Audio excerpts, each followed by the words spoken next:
Salam əziz dostlar, əziz izləyicilər. Bura Cəlilabad rayonunun Təklə Məlik Qasımlı yoludur. Biz aylardır, illərdir Cəlilabad rayonunun Təklə Məlik Qasımlı yolundan danışırıq ki, yolun alt qatı yoxdur. İndi görülən mənzərəyə bax. Bu yol 2022-ci ildə istismara verilib, çəkilib, verilib 20 minə yaxın əhalinin ixtiyarına ki, bu yoldan 20 min əhali istifadə eləsin. Biz özümüzü öldürürük ki, bu yolun alt qatı yoxdur. Bu yola 20 milyondan artıq vəsait ayrılıb. İndi yol darmadağındır, əziz dostlar. Bir daha xahiş edirəm, operator, çək buranı. Görürsünüz, dəyərli dostlar. Bu yolun alt qatıdır. Yoxdur. Bu asfalt burada necə qalsın? Hörmətli Azərbaycan avtomobil yolları, hörmətli adəti qurumlar, Cəlilabad rayon icra hakimiyyətinin başçısı, Cəlilabad rayonundan təmin olunan deputat dostlarımız, yəni ümumiyyətlə bu yola kim nəzarət edibsə, bunu sənin dədəyin puluna çəkməyiblər ki, bunu Azərbaycan dövləti çəkib. Təxminən 10 gün bundan qabaq qeyd elədim az öncə, Şirvanca Adnanlı yolundan çəkiliş eləyəndə biz 10 gün bundan qabaq Nadirov Cihunla mənim canlı yayımda bu yolu biz müzakirə elədik. Təklə Məlik Qasımlı yolu. Dedik ki, bu yol dağılıb, xaraba qalıb. 3 ilə asfalt yol dağıla bilməz.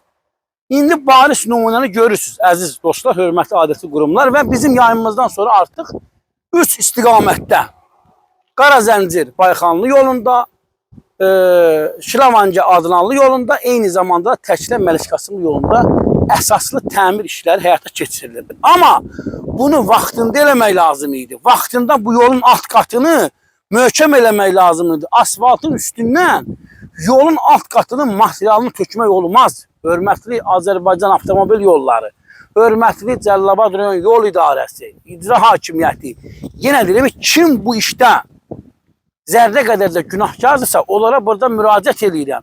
Bu yolu yenidən çəkinək ki, bu yol dağılacaq. O 20 milyon vəsaiti də Azərbaycan dövləti sizin burnunuzdan gətirəcək. Fitir-fitir gətirəcək. Çünki heç kim bu dövlətdən oğurluq eləyə bilməz.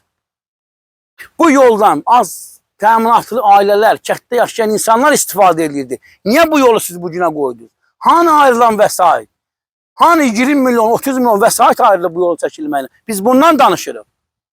Və mən ümidvaram ki, bu məsələ adəti qurumların diqqətində qalacaq, xüsusən Daxili İşlər Nazirliyi, Baş Prokurorluq, Dövlət Təhlükəsizlik Xidməti məsələni nəzarətə götürüb, təkcə Cəlilabad rayonunun Təklə Məlik Qasımlı yoluna ayrılmış vəsait araşdırılsa, bəs eləyər ki, bu yoldan nə qədər yeyintilər olub. Bu yoldan daşı yiyiblər, bu yoldan asfaltı yiyiblər, mazutu yiyiblər. Yəni bu yolda bazardıqları qədər material yiyiblər. İllah ki, nəsə yesinlər. İllah ki, bu yol xaraba qalsın.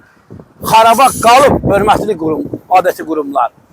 Məlik Qasımlı yolunda hal-hazırda sürətlə görülür. Amma mən bu yolun yenə uzun ömürlü olmasına inanmıram. Bu yol yenə dağılacaq, yenə uçacaq. Çünki yolun alt qatı yoxdur. Yayımlarımız davam edəcək.